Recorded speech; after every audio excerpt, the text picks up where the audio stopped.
durante milenios, su nombre fue pronunciado con un susurro tembloroso. Azazel, un ser cuya existencia cambió el destino de la humanidad, un ángel cuya rebeldia trajo oscuridad, violencia y un juicio tan devastador que la tierra jamás volvió a ser la misma. Lo que estás a punto de escuchar no es apenas un relato antiguo.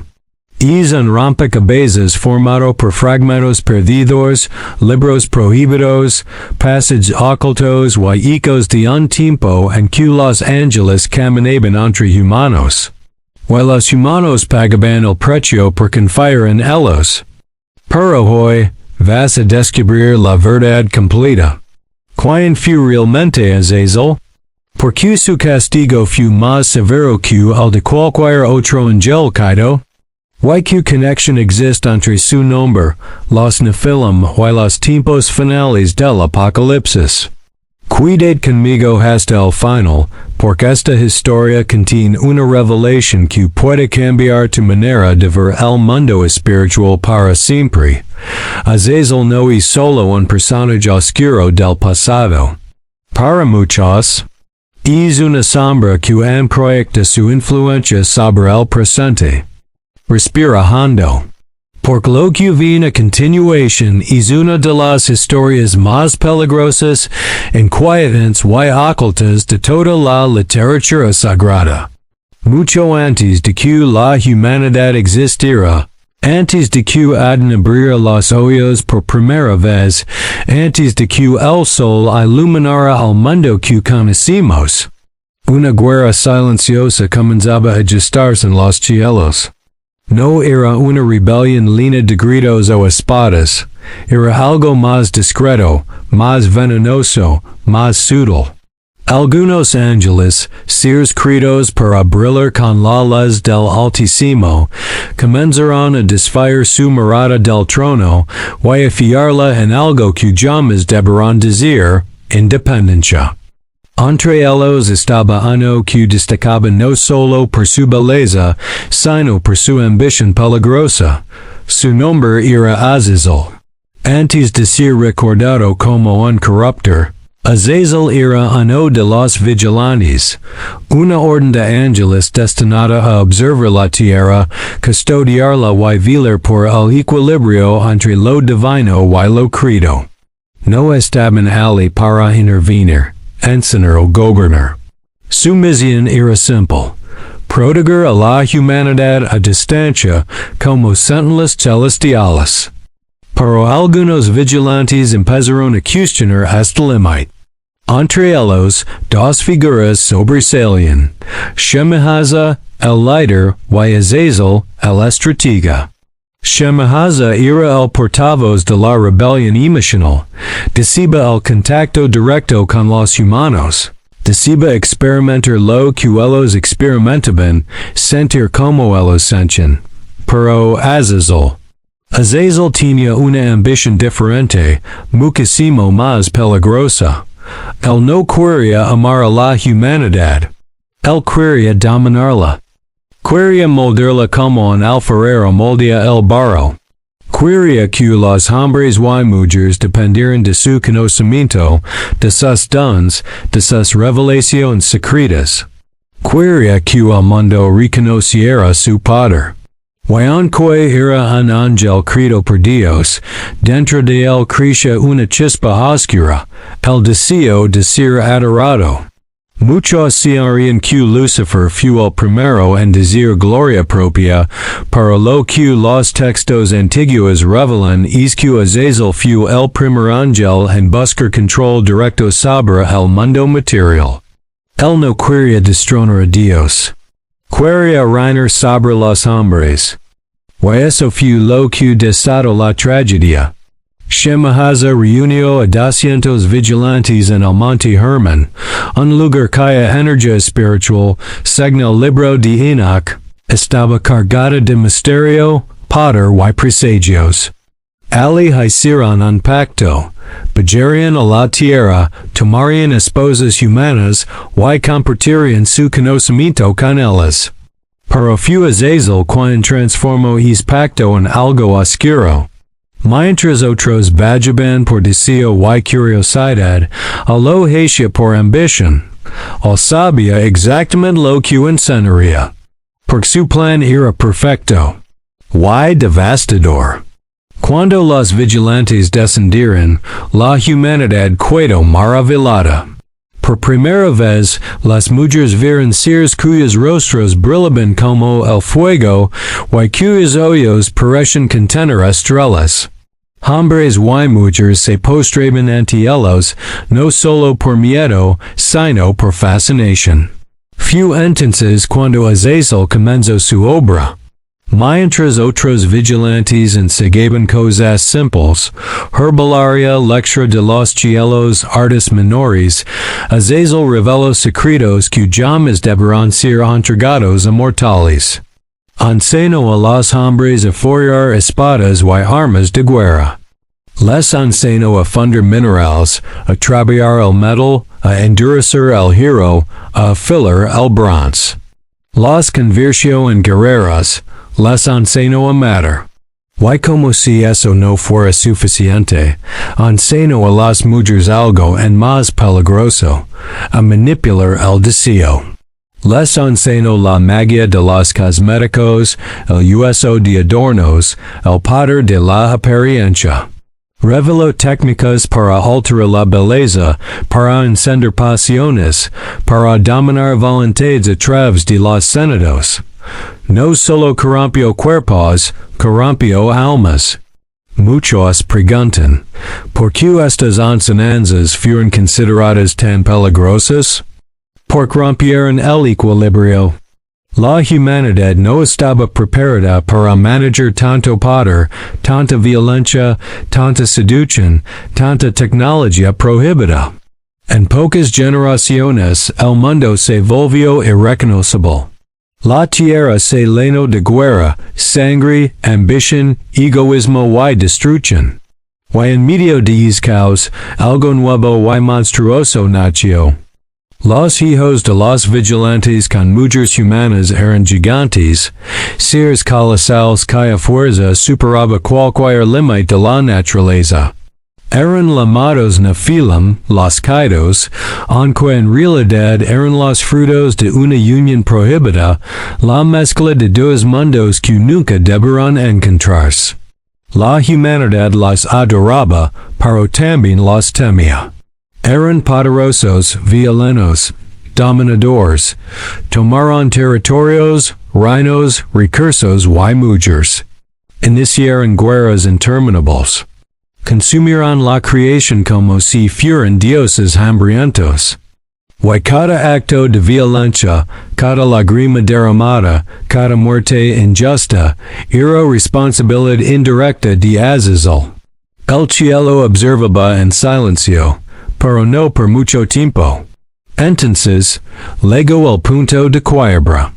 La corrupción de la humanidad alcanzó un nivel tan profundo que, según los textos antiguos, toda carne había corrompido su camino. En otras palabras, el propósito original de la humanidad estaba siendo destruido.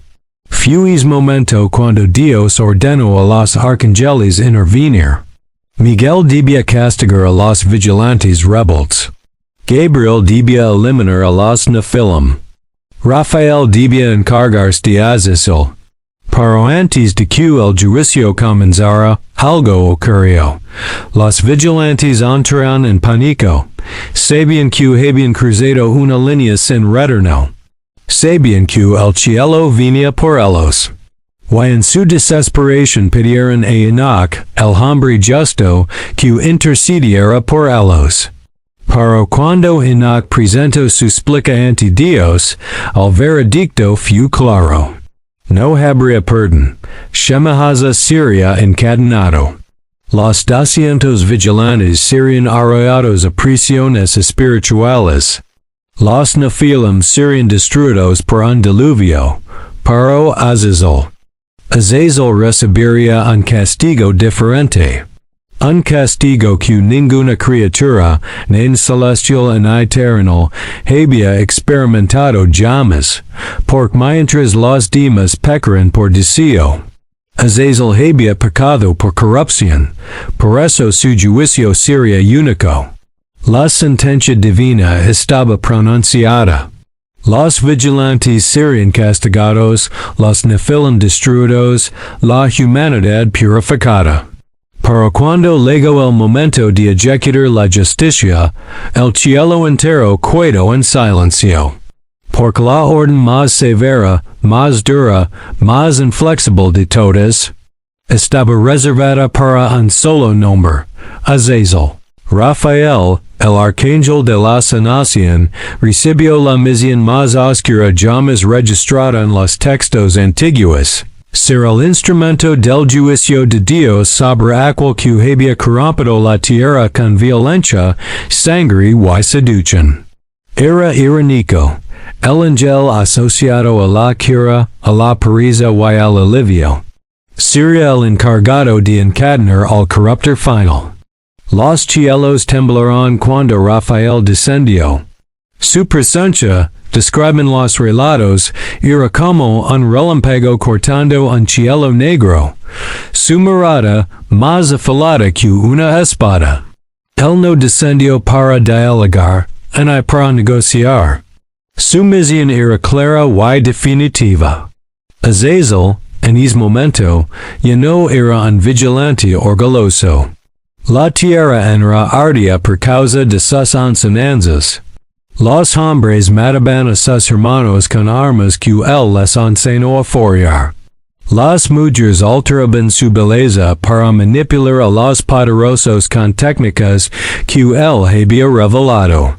Los reyes caían, los gigantes devoraban territorios y el caos se extendía como un veneno. Rafael lo encontró en una región montañosa solitaria, donde antiguos pueblos vivían sombras movers entre rocas y ecos ruger en cavernas profundas. Allí estaba el ángel caído, observando el mundo desmoronarse como si fuese un espectáculo. Azazel, dio Rafael, y su voz hizo vibrar las montañas. El vigilante giró lentamente, como si supiera que la hora había llegado. Vino el juicio, respondió Azazel con una sonrisa amarga. ¿De parte del Altísimo o de sus miedos? Rafael no respondió. No necesitaba hacerlo. En su mano apareció una cadena forjada en el fuego celestial, una prisión espiritual creada únicamente para contener un ser como él. Azazel dio un solo paso atrás. No por miedo, sino por orgullo. Él, un vigilante, un maestro de hombres, un estratega de dioses menores. Sería encadenado como un criminal. Has corrompido a la humanidad, declaró Rafael. Has enseñado violencia, guerra, manipulación y destrucción. Has arrastrado a seres que debían proteger a la tierra hacia la oscuridad.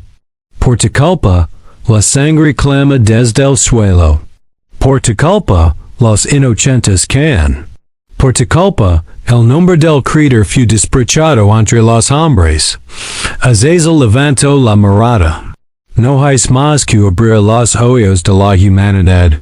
Rafael respondió, y por eso serás encerrado en tinieblas, hasta el día del juicio final. Entonces, el arcángel extendió la cadena. El suelo tembló. El aire se volvió denso. Las rocas se abrieron como herdas vivas. Y una fuerza invisible, irresistible, cayó sobre Azazel. El vigilante no tuvo tiempo de llorar. Una luz envolvió su cuerpo. Sus alas, antes radiantes, se oscurecieron como carbón. Su rostro se distorsiona. Su esencia fue envuelta por una energía que ni siquiera un ángel podía resistir. Y mientras gritaba, no de dolor físico, sino de humiliación espiritual, Rafael pronunció la sentencia final, que Cesariado a dudel. Al lugar donde no hay luz, donde el desierto devora lo que queda de esperanza. Ali permanecerás hasta que el Altísimo decida tu destino eterno. Dudale no era un lugar común. Los textos lo describen como un abismo de rocas afiladas, un desierto espiritual don la luz no penetra, don ninguna criatura respira, donde incluso el eco parece temer resonar. Rafael tomó a Azazel y lo arroyó dentro de una grieta profunda, un abismo que se abrió como una boca hambrienta. La oscuridad lo envolvió inmediatamente. La cadena se ajustó a su espíritu. La montana misma actúa como su prisión. Y él, sepultado bajo toneladas de roca, salado por la palabra divina, Azazel quedó atrapado. No muerto, no destruido, sino consciente, porque era el peor castigo. Un ángel puede soportar fuego, guerra, diluvios y espadas celestiales, para soportar la eternidad en silencio. Eso es otra historia. Los textos dicen que el desierto mismo fue testigo del tormento de Azazel. Su grito cayó como una sombra sobre generaciones, resonando invisiblemente, no en el viento, sino en los espíritus de los hombres que heredaron su corrupción. Porque aunque Azazel estuviera encarcelado, la semilla que plantó siguió viendo en la tierra, las armas nunca han dejado de existir. La violencia nunca desaparece. El atractivo y el orgullo nunca se extinguieron.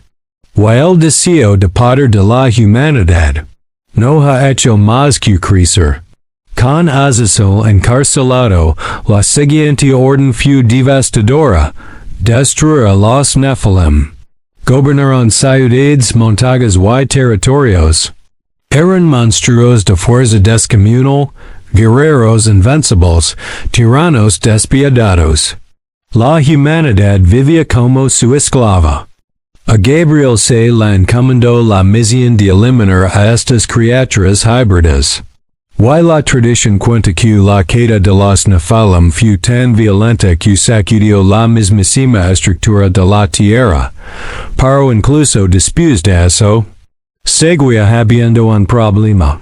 La humanidad ya estaba demasiado corrompida. Fue entonces cuando Dios anunció una purificación global, el diluvio. Las aguas no vinieron simplemente a lavar el mal. Vinieron para borrar el legado de Azazel. Los gigantes desaparecieron.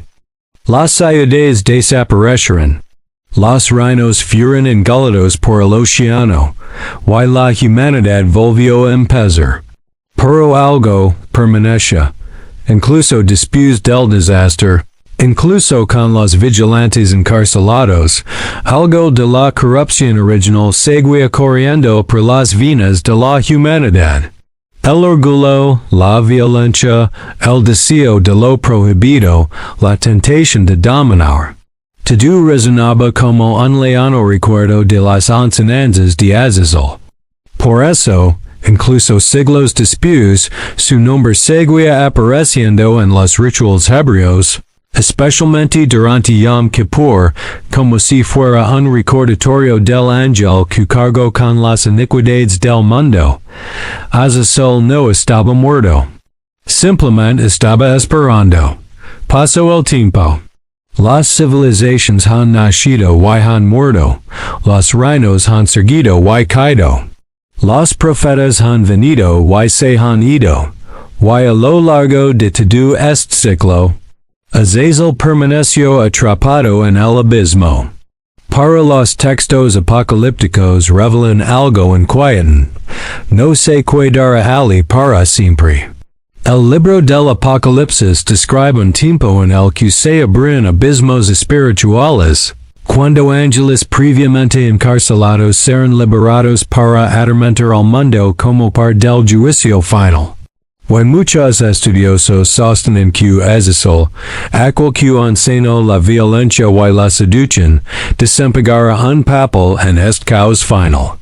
Así como su enseñanza corrompió a la humanidad en un principio, tu espíritu puede influir en el mundo al final.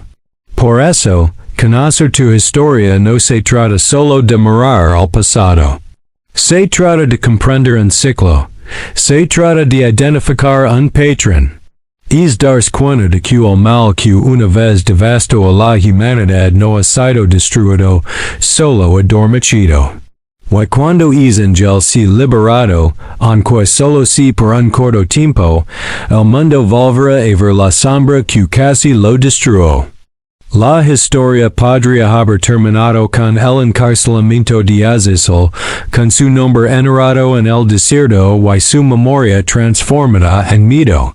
Para lo extraordinario de este ser no es solo lo que hizo, sino lo que representa.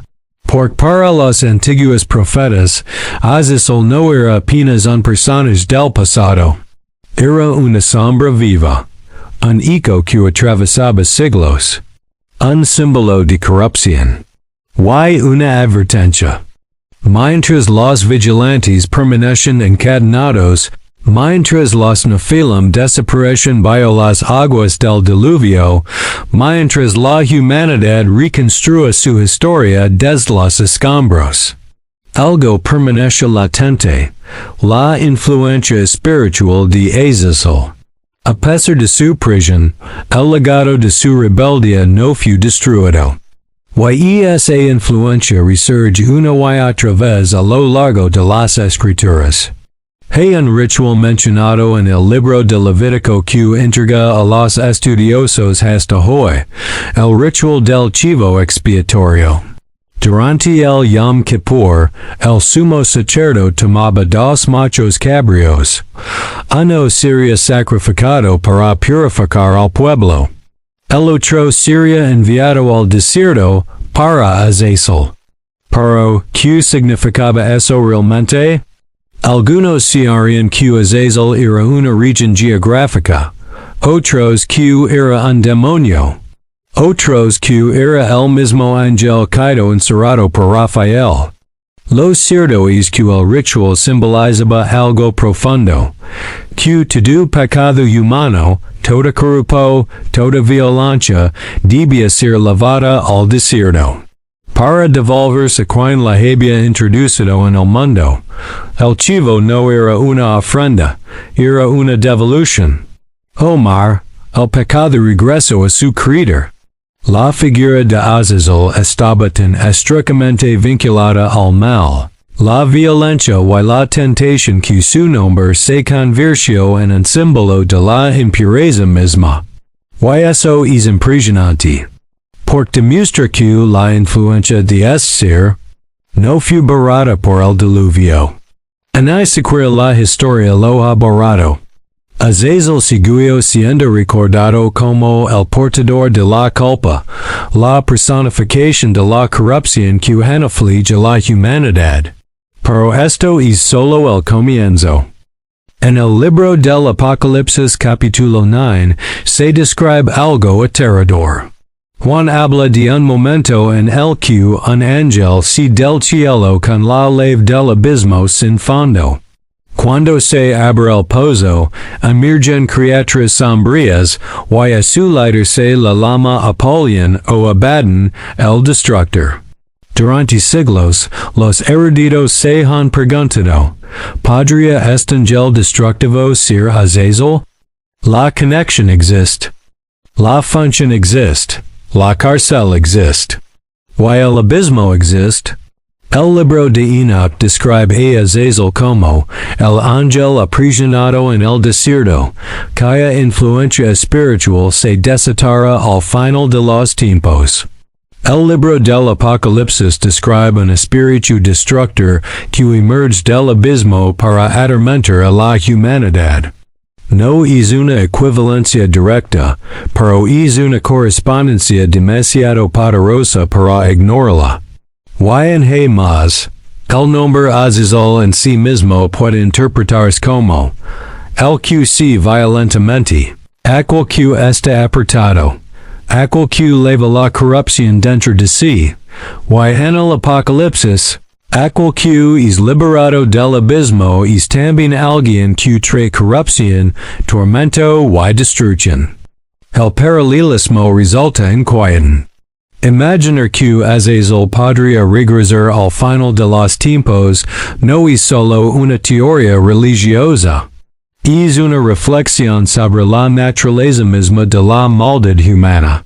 Porque, de acuerdo con los textos antiguos, lo que él enseñó a la humanidad no desapareció, apenas se modernizó.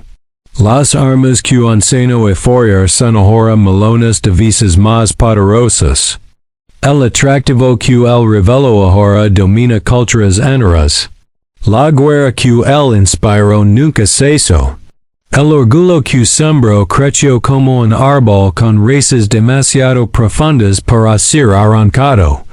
Lo cierto es que, incluso en prisión, Azazel nunca abandonó realmente este mundo. Su legado es como una sombra que se extiende a lo largo del tiempo. Una tentación constante. Una marca que se reinventa con cada generación. Por lo tanto, cuando los textos apocalípticos hablan del caos final, del regreso de las fuerzas espirituales que fueron aprisionadas, no se trata simplemente de una visión de monstruos sobrenaturales. Es un reflejo de la propia humanidad encaminándose hacia la autodestrucción, y en ese momento crítico. La influencia de Azazel podría desatarse una vez más. Ahora imagina lo que significa liberar un ser como Azazel. Un ángel que presenció la creación. Quien camino entre los mortales. Quien enseñó secretos que darán forma a civilizaciones enteras. Alguien que posee una profunda ambición y una inteligencia oscura. Cuando las escrituras dicen que el abismo se abrirá, no se refieren únicamente a un acontecimiento físico, sino también a uno espiritual. El abismo representa la frontera entre el mundo visible y el invisible. Y cuando se rompe ese límite, las entidades atrapadas durante milenios finalmente pueden respirar de nuevo. Para Azazel, sería el fin de la eternidad silenciosa. El fin de la oscuridad absoluta. El fin de la prisión. Y el comienzo de la venganza. Imagina un ángel que ha tenido miles de ecos para pensar. Miles de ecos para alimentar su rencor. Miles de ecos para observar cómo la humanidad destruye el mundo con las mismas armas que él enseñó a crear. Miles de ecos para desenvolver una estrategia. El regreso de Azazel no sería caótico. Se calcularía. No volvería convertido en un monstruo irracional. Regresaría como estratega, como un manipulador, como profesor. Lo mismo que abrió los ojos de la humanidad en el pasado, pero esta vez, no necesitaría disfrazarse. En el principio, antes de su queda, antes del diluvio, antes de todo, Azazel tenía un solo objetivo: dominar a la humanidad mediante el conocimiento. No quería destruir el mundo. Quería controlarlo. Y si es puesto en libertad, su objetivo será exactamente el mismo. Porque, desde la perspectiva de un ser como él, el mundo moderno es perfecto para su influencia. La tecnología es lo suficientemente poderosa como para ser manipulada. Las comunicaciones son lo suficientemente rápidas como para difundir ideologías. Las naciones son lo suficientemente frágiles como para ser corrompidas. La humanidad está lo suficientemente dividida como para ser conquistada, para alguien como Azazel. Este sería el mejor momento de la historia para volver. Y según las profecías apocalípticas, este momento se acerca. Cuando los profetas hablaban del fin de los tiempos, no lo describían como un único evento, sino como una cadena de acontecimientos. Un ciclo de oscuridad progresiva. Una intensificación del mal. Una preparación espiritual o anti-espiritual para un colapso global. En este escenario surge una pregunta inquietante. ¿Qué papel tendría Azazel cuando la humanidad liga es punto? Para muchos maestros antiguos, la respuesta es clara. No aparecerá como un monstruo, ni siquiera como un gigante. Ni siquiera como una criatura visible a los ojos humanos. Regresará como una figura influente, como una voz. Como un espíritu que regresa para enseñar, no con espadas en el metal, sino con ideas. Piensa por un momento en el mundo moderno. Guerras tecnológicas. Poder destructivo sin parangón. Manipulación de masas, seducción visual. Promover el ego por encima de todo lo demás. Rechazo de lo sagrado. Autoadoración. Si el objetivo de Azazel siempre fue abrir los ojos de la humanidad al poder. Así pues, el mundo actual es el jardín perfecto para cultivar tu influencia. Nunca antes en la historia era tan fácil manipular a las multitudes, es muy sencillo crear armas devastadoras. Es muy común utilizar la seducción como forma de poder. Tan fuerte es la búsqueda de dominación. Puede corromper generaciones enteras con tanta rapidez. La humanidad está exactamente donde Azazel quería que estuviera desde el principio. Y esto nos lleva a la pregunta más alarmante. ¿Qué ocurrirá cuando el abismo finalmente se abra? El libro del Apocalipsis describe algo aterrador. Se abrió el pozo del abismo. Y subió humo como de un gran horno. Y del humo salieron criaturas para atormentar a la tierra. Y un ser lidera este ejercicio, el destructor. Ahora imagina. No necesariamente como líder militar, ni siquiera como un monstruo alado, pero como una antigua inteligencia espiritual milenaria. Estratégica, fría, con acceso a la humanidad moderna. Esta es la imagen que muchos estudiosos asocian con Azazel. El ángel que enseñó sobre la guerra. Ahora tendría acceso a armas del siglo XXI. El ángel que enseñó la seducción. Ahora tendría acceso a redes y el poder de su imagen.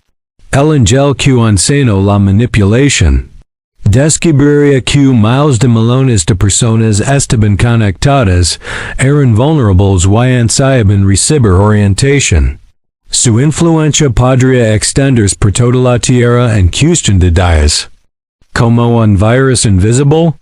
Y cuando el Apocalipsis habla de una gran apostasia, de un engaño global, de decadencia moral, de oscuridad espiritual, la sombra de Azazel se cierne sobre cada una de estas descripciones. Las tradiciones más antiguas, especialmente las que provienen del Libro de Enoc, dicen que Azazel será juzgado en el último día, pero antes de eso, será liberado para presenciar su propia derrota. Es de tal es aterrador. Significa que un ser que sembró la corrupción desde el principio. Al final verás lo que ha producido te simila. Los textos dicen que cuando el Mesías establezca el juicio final, Azazel será destruido de forma definitiva y eterna. No fue encarcelado, no está salado, pero aniquilado. ¿Por qué?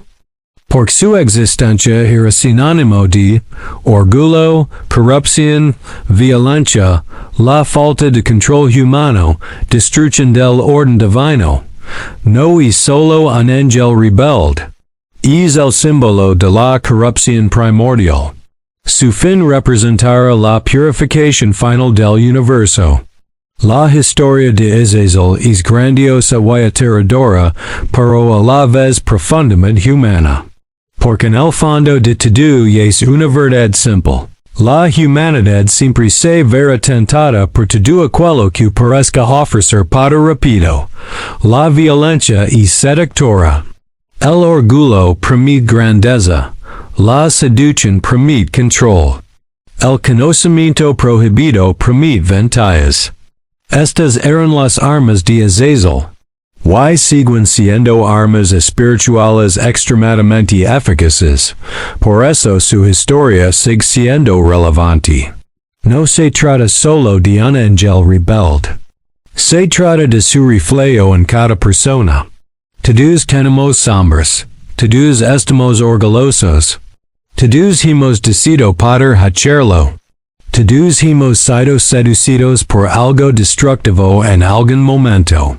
La historia de Azazel nos recuerda que la lucha espiritual no se da solo entre ángeles y demonios. Está dentro del alma humana, pero también hay esperanza. Porque si existe un ángel caído, hay uno que se levantó para salvar. Si hay oscuridad, hay una luz más intensa. Si hay orgullo, existe la redención. Si existe la corrupción, la restauración existe. La queda de Azazel resuena como una advertencia. Pero su juicio resuena como una promesa, que el mal no tenga la última palabra.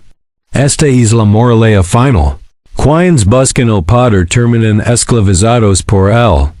Pero aquellos que buscan la luz se vuelven libres. Y por eso, cuando conoces la historia de Azazel, no solo ves el pasado, ella ve un espejo, ve las opciones, ver caminos. Y se da cuenta de que, incluso en un mundo lleno de sombras, todavía hay una luz que nunca se ha extinguido, y se extinguirá jamás.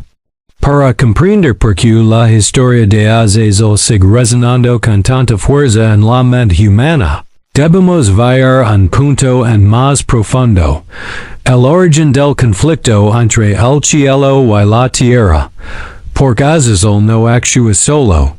Su queda no fue un evento aislado, ni un accidente.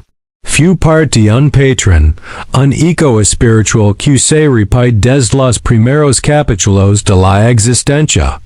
Y este patrón revela algo crucial. El mayor enemigo de la humanidad nunca ha sido la oscuridad externa, sino la oscuridad interna. En el mundo celestial, antes de la rebelión de los vigilantes, reinaba la armonía perfecta. Los ángeles no eran meras servientes. Eran seres creados con un propósito, una función y una jerarquía. Pero dentro de este orden, siempre ha existido un límite inviolable. La humanidad sería protegida, nunca controlada. Ese límite era crucial. Los seres humanos fueron creados con libre albedrío, con la capacidad de elegir. Con el poder de elegir entre la luz y la sombra. Los ángeles, aunque más poderosos, no gozaban del mismo tipo de libertad moral. Fueron creados para servir, proteger y transmitir la voluntad divina, no para guiar por la fuerza a las civilizaciones. Y por eso la queda de los vigilantes fue tan devastadora. Ignoran ese límite. Y Azazel fue el mayor transgresor de todos. Porque, a diferencia de los demás que buscaban emociones fuertes, Azazel buscaba autoridad. La queda de Azazel revela algo sobre la naturaleza espiritual. Incluso los seres hechos de luz pueden decir la sombra. ¿Pero por qué? Los textos antiguos revelan tres razones. 1. Orgullo. Azazel creía que la humanidad no merece ser abandonada. Que eran demasiado débiles. Necesitaban la guía de una autoridad superior. En otras palabras, creía saber más que Dios sobre el destino humano. Este orgullo no era mera desobediencia. Fue arrogancia espiritual. 2. Dominio. Mientras que otros vigilantes descendieron movidos por la pasión, Azazel descendió en busca de poder. Quería crear un mundo a su propia imagen y semejanza. Un mundo moldado por sus manos. Un mundo que depende de sus secretos. 3. Venganza. Tras su encarcelamiento, muchos textos rabínicos sugieren que Azazel desarrolla algo que ningún ángel fue creado para sentir, rencor. Este odio ancestral alimenta su esencia. Intensifica su sombra, refuerza su determinación. Es fácil imaginar a Azazel como una figura distante, enterrada en el pasado. Para lo verdaderamente inquietante, es darse cuenta de que sus enseñanzas no murieron con el diluvio, renacieron, les han dado nuevos nombres, adoptaron nuevas formas, armas modernas. Azazel enseñó a los primeros, manipulación, reveló lo básico, dominación a través de la apariencia. Todo empezó con él, la veneración del ego, el poder y el conocimiento prohibido. Esa era su especialidad, por lo tanto, muchos académicos afirman, mientras haya orgullo, Azazel sigue vivo en la tierra, no físicamente, pero como influencia, como una semilla, como recuerdo espiritual.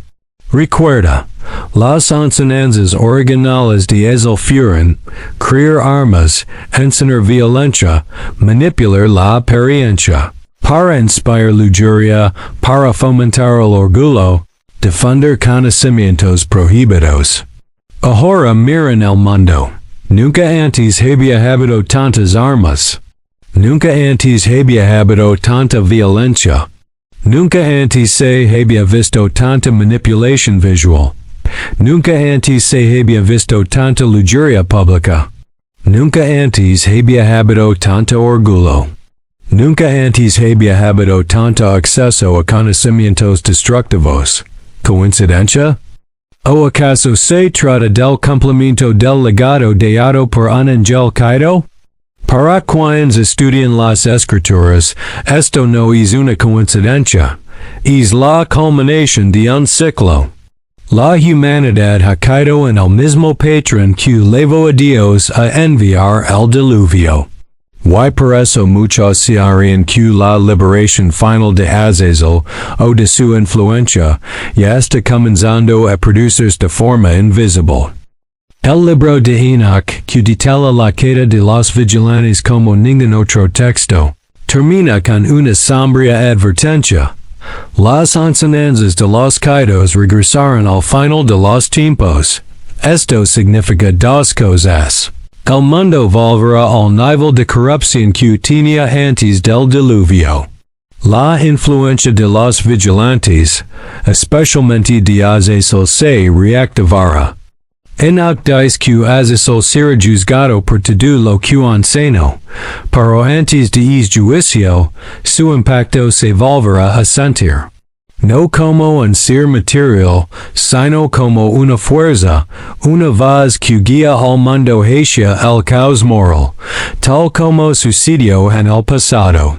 Por eso muchos académicos se harían que estamos experimentando un resurgimiento de esta influencia. No es necesario ver Azazel con ojos físicos. Basta con mirar cómo está el mundo. En el Apocalipsis, Juan describe el momento en que se abrirá el abismo espiritual. Y el lenguaje utilizado es escandaloso. Humo subió del pozo como el de un gran horno. Y el sol y el aire se oscurecieron por el humo del pozo. Esta descripción no suena realista. Parece algo espiritual. Como si lo que salió del abismo no fuera literalmente humo, sino corrupción espiritual. Algo invisible, pero devastador. Algo que entra no mundo como sombra. Algo que se propaga entre pueblos, mentes y naciones.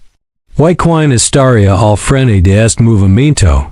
Juan menciona a un líder llamado Abaddon, el destructor. Durante siglos, los teólogos han debatido su identidad. Y un grupo significativo lo asocia directamente con Azazel, por qué? Porque el libro de Enoc describe a Azazel como el líder de la corrupción, el padre de la violencia, el instructor del mal, el portador de la culpa de la humanidad. Y esto encaja perfectamente con la figura apocalíptica del destructor. La historia de Azazel crea una poderosa paradoja. Es un ser espiritual atrapado, pero sus ideas permanecen libres. Y esto coloca a la humanidad en una encrucijada.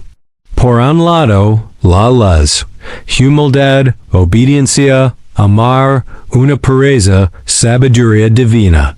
Al otro lado, la sombra, orgullo, dominación, seducción, violencia, conocimiento prohibido. Estas dos fuerzas están en constante conflicto. Y cada ser humano lleva dentro de sí las semillas de ambas. Por lo tanto, la historia de Azazel no es solo el relato de un ángel caído, es un mapa espiritual, una advertencia, un espejo, por cuando la humanidad abraza el orgullo y la violencia, corona de Azazel, cuando abrazas la luz, el pierde. Ahora que hemos llegado al meollo de la narración, es inevitable comprender que la historia de Azazel no trata solo del pasado. Se trata del presente. Y sobre el futuro. Y esto nos deja con una pregunta profunda que resuena a través de los siglos. ¿Está el mundo preparándose para ver el mismo error que cometió antes del diluvio? Las respuestas comienzan a tomar forma. El patrón se repite. La sombra crece. Y el abismo parece más cercano a su apertura que nunca. El libro del Génesis describe los Nephilim de forma breve pero devastadora. Había gigantes en la tierra en aquellos días, pero el libro de Enoc revela lo que realmente sucedió. Estos seres eran producto de una unión antinatural y, por lo tanto, eran espiritualmente inestables, violentos, insatiables y completamente ajenos al propósito divino. Nacieron de un matrimonio que nunca debió haber existido. Y cada uno de ellos lavaba dentro de su propia esencia la corrupción de Azazel. Eran la prueba viviente de que cuando un ángel intenta controlar a la humanidad, el resultado es monstruoso, gigantes de carne, pero espíritus de sombra. Los Nephilim destruyeron ciudades, dominaron a los pueblos, devastaron regiones enteras, adoraban el poder bruto. Y en reflejo de la arrogancia de los guardias de seguridad. Y fue por ellos que Dios tomó una de las decisiones más drásticas de la historia, el diluvio. El mundo se había vuelto irreconocible. La gente vivía con miedo constante. Las guerras eran interminables. La violencia se había extendido como una plaga. Y los gigantes gobernaron mediante la fuerza, el terror y la manipulación. Fue en este contexto que Dios declaró, el fin de toda carne ha venido delante de mí, pero tengan en cuenta algo crucial, los humanos no provocaron esta frase. Eran los vigilantes y Azazel, su corrupción espiritual lo contaminó todo. El diluvio no fue solo un castigo, fue una victoria aplastante. Un reinicio completo de la humanidad. Y cuando los cielos se abrieron, los vigilantes finalmente comprendieron la gravedad de lo que habían hecho. Suplicaron perdón, suplicaron a Enoc que intercediera por ellos. Pero Dios se negó, no por falta de misericordia. Pero es que habían cruzado una línea que ni siquiera los cielos podían ignorar. Y entonces llegó el veredicto. Azazel sería encadenado. Los vigilantes serían encarcelados. Los Nephilim serían destruidos. Imagina la siguiente situación. Un ser espiritual de inmenso poder, Antago considerado un príncipe entre los ángeles, ahora es levado por la fuerza por mensajeros celestiales, completamente impotent ante el orden divino. El Libro de Enoc describe la escena como algo épico. Azazel es arrastrado al desierto. Es arrollado a un oscuro abismo. Ráfagas de fuego lo envuelven, se colocan rocas encima. Y su destino queda salado hasta el día del juicio. Esto no fue solo un castigo. Fue un mensaje claro para toda la creación. El conocimiento prohibido tiene consecuencias eternas, pero hay un detalle más aterrador. Incluso encarcelado, Azazel continúa influyendo en el mundo. ¿Cómo? A través de lo que dejo atrás. Cuando Azazel cayó, se llevó consigo su rebelión. Dejó algo esparcido por toda la tierra, semillas espirituales, fragmentos de su influencia, ecos de su sabiduría corrompida. Y estos fragmentos se han manifestado a lo largo de los siglos en diversas formas. 1. Culturas antiguas que adoraban seres híbridos, egipcios, sumerios, cananeos. Muchos de ellos tienen mitos de dioses que descienden de los cielos y enseñan sabiduría prohibida. 2. Las armas evolucionan más rápido que las civilizaciones.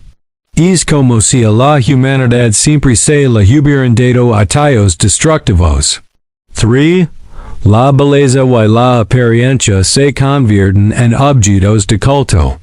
Desde espejos antiguos pulidos hasta las redes sociales modernas. 4. El conocimiento que empodera. Para destruir como si alguien estuviera siempre susurrando nuevas formas de corromper los valores. Los expertos denominan a este fenómeno la firma de Azazel. Está físicamente ausente, pero su sombra permanece presente.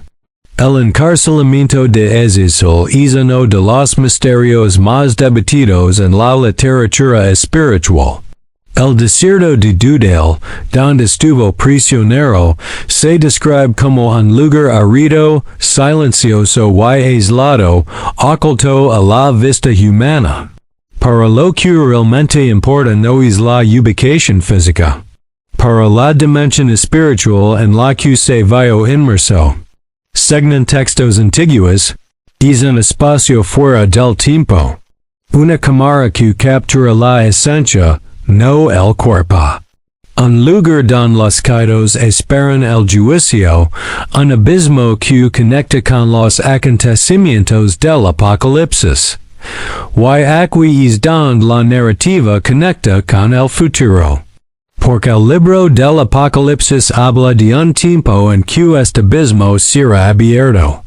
Y cuando eso sucede, la influencia de los caídos regresará con toda su fuerza. Los expertos coinciden en una cosa: si el abismo se abre, Azazel será una de las presencias más poderosas que emergerán. Para muchos, la historia de Azazel no es más que una antigua leyenda. Pero para quienes observan el mundo moderno, parece más bien una profecía. Ven los paralelismos. La violencia se está extendiendo a nivel mundial. La obsesión por la apariencia nunca ha sido tan fuerte. Las armas y la destrucción están evolucionando como nunca antes. Se celebran nuevas formas de pecado. El orgullo es la virtud más respetada. La sexualización domina la cultura. El conocimiento destructivo está al alcance de todos. Esto no es evolución natural, es repetición. El mismo patrón que provocó el diluvio parece renacer ante nuestros propios ojos. Y esto nos lleva a una pregunta inevitable. ¿Estamos viviendo la preparación del regreso espiritual de los caídos? No como seres visibles, sino como una fuerza dominante, como una influencia global, como una sombra sobre las naciones. La historia de Azazel no se cuenta para asustar a la gente. Se cuenta a modo de advertencia, porque al final, da igual que Azazel esté encarcelado. Lo importante es que sus ideas permanezcan flexibles. Y cada ser humano necesita decidir diariamente a qué vas seguirá, la voz de la luz o la voz de la sombra. La rebelión no comenzó con armas, ni con magia, ni con seducción, comenzó con orgullo. Y la queda de la humanidad también comienza en el mismo lugar. Lo que es que esta historia sea temporal es que no se trata solo de ángeles. Habla de nosotros. Respecto a nuestras elecciones, nuestras límites, nuestra lucha interna. La verdadera prisión no es el abismo donde se encuentra Azazel. La verdadera prisión es cuando dejamos que la sombra gobierne nuestro ser interior. Comprender a Azazel significa comprender. La rebelión, orgullo. Los vigilantes, los nefilim, el diluvio, el abismo, y el retorno espiritual de las sombras. Y ahora con todo esto revelado, hemos llegado al punto más esperado, el clímax de la historia, el gran final. La revelación final de por qué Azazel se convirtió en uno de los seres más temidos de la literatura espiritual. La historia en la que estamos a punto de adentrarnos ahora es la parte más profunda, más simbólica y más temida de todo el legado de Azazel, la revelación de su impacto en el fin de los tiempos, porque si el pasado explica su queda, y el presente demuestra su influencia, entonces el futuro revelará su consecuencia última. Prepararse. Esta es la parte más intensa y espiritual de esta narración. El libro del Apocalipsis describe cómo, en cierto momento, se abrirá el abismo. La palabra utilizada significa literalmente descender al caos primordial. Y cuando se rompe el cielo, las energías antiguas se liberan. Los espíritus aprisionados despertarán. Y el mundo espiritual se separará del mundo físico. No es una metáfora. Es una invasión. Y entre estos seres, uno tendrá un papel especial, aquel que, según las antiguas tradiciones, corrompe la tierra con conocimiento prohibido. Según los estudiosos hebreos, la comprensión del Apocalipsis lo dice claro. Lo que regresa del abismo no es un cuerpo, sino una influencia manifiesta. Algo que toma forma a través de líderes, de culturas, de ideologías, de sistemas, de los deseos humanos. Por lo tanto, Azazel no regresaría como una criatura visible, pero como la sombra misma que se esconde tras la decadencia global, una presencia silenciosa, un eco ancestral, una tentación renovada. Textos judíos posteriores sugieren que la influencia de Azazel se manifestaría en el futuro a través de tres pilares. Tal como enseñó la guerra a los primeros humanos, en definitiva, mayoría, conflictos mundiales, odio étnico, los asesinatos se intensificaron. Guerras civiles, terror ideológico. Al final, la violencia no sería solo física, sino también espiritual. La seducción que enseñó a las mujeres humanas. Ahora se multiplicaría por red social, pornografía, hypersexualización, adoración del cuerpo, idolatría de la apariencia. El cuerpo humano se convertiría en un altar, para un altar vacío. El conocimiento prohibido que transmitió a las antiguas. Ahora renacería como filosofía sin moral, ciencia sin propósito, espiritualidad sin Dios, relativismo absoluto, egoísmo disfrazado de liberación. La mente humana se convertiría en el campo de batalla definitivo. Y eso es, según muchos comentaristas de la época, la clave para comprender su influencia escatológica. Azazel no quiere destruir a la humanidad, quiere redefinirlo. Por favor, observa atentamente. Armas nucleares, biotecnología peligrosa, manipulación genética, cultos a las celebridades, guerras de información, identidades líquidas, hundiron de valores espirituales ancestrales. ¿Todo esto parece una coincidencia? ¿O parecer un patrón? Un patrón que existía incluso antes del diluvio. ¿Y está resurgiendo? El mundo moderno es el laboratorio perfecto para que la influencia de Azazel vuelva a dominar. Y esto plantea una pregunta aterradora. ¿Y si no estuviéramos avanzando, sino regresando, volviendo al antiguo caos, volviendo a la corrupción de los vigilantes, regresando al mundo anterior al diluvio? La historia parece cíclica.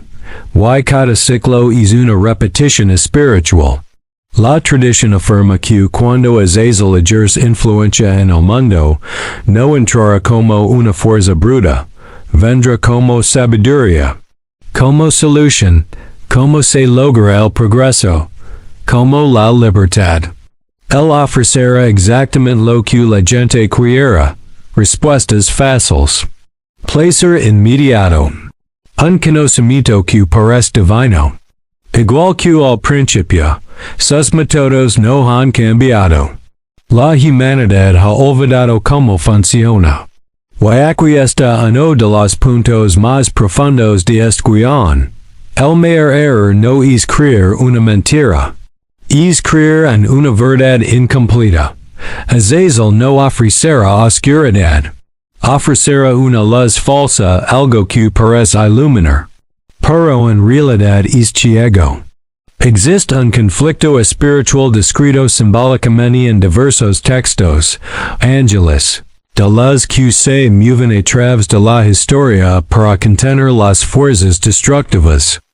Esta guerra no es visible, pero sus efectos son, cada vez que se defiende en valor. Existe una fuerza de luz que se resiste, cada vez que se destruye en valor. Hay una sombra que nos oprime. Esta es la guerra que los antiguos llamaban, la guerra de los cielos por el alma humana.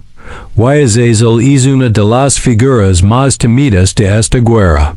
No porque tenga ejércitos, no porque tenga armas, pero porque comprende el corazón humano.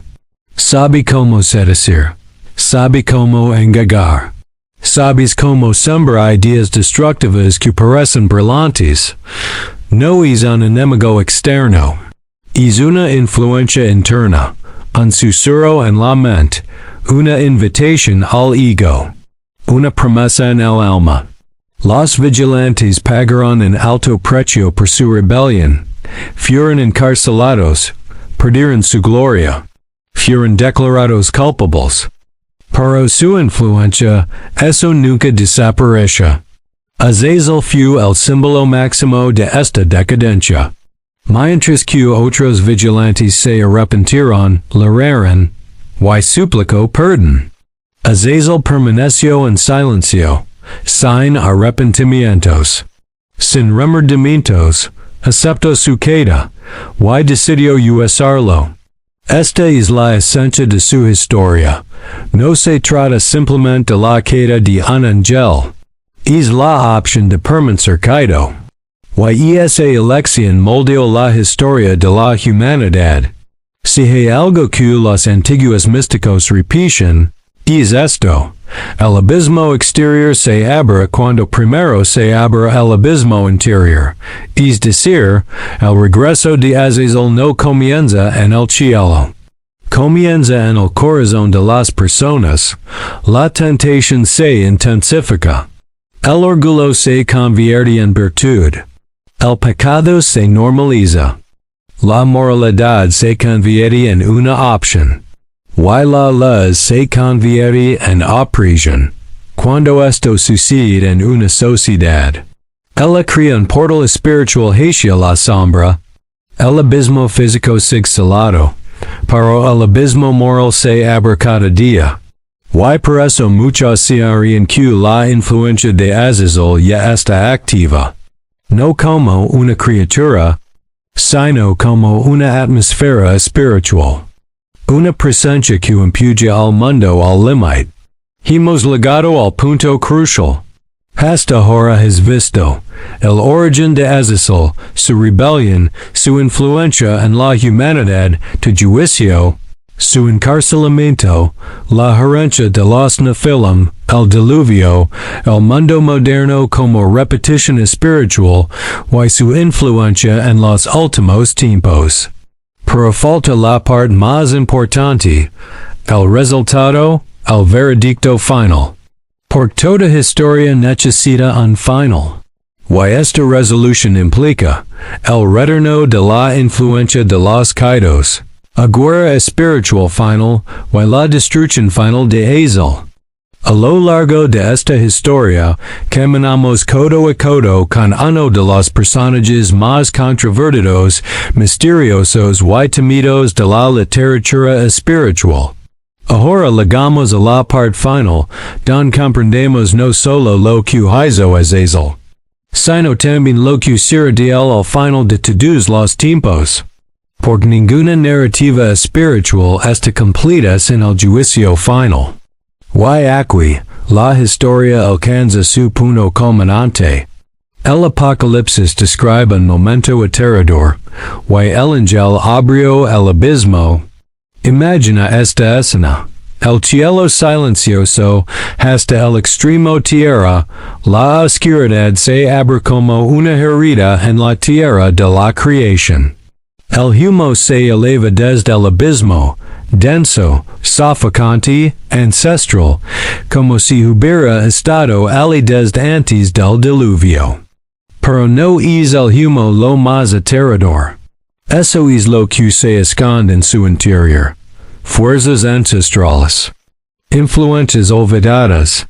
Ecos espirituales que habían permanecido celados desde la época de Enoc. Y entre ellos, la presencia que representaba la cúspide de la corrupción, Azazel, no como un cuerpo, no como criatura, pero como conciencia, como influencia, como sombra.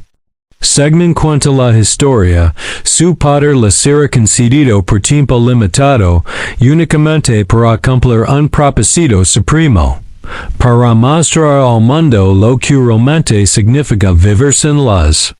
Los antiguos rabinos y padres de la Iglesia describen este momento como la batalla más profunda jamás librada, no en el plano físico, sino en el corazón espiritual de la humanidad.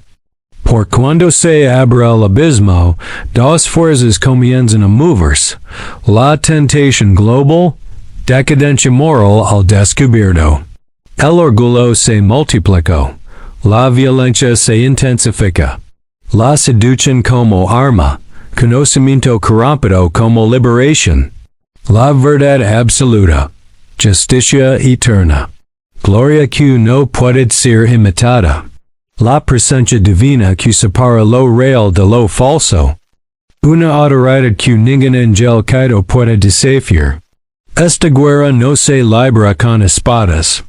Sucede con la verdad frente al engaño. Luz versus sombra.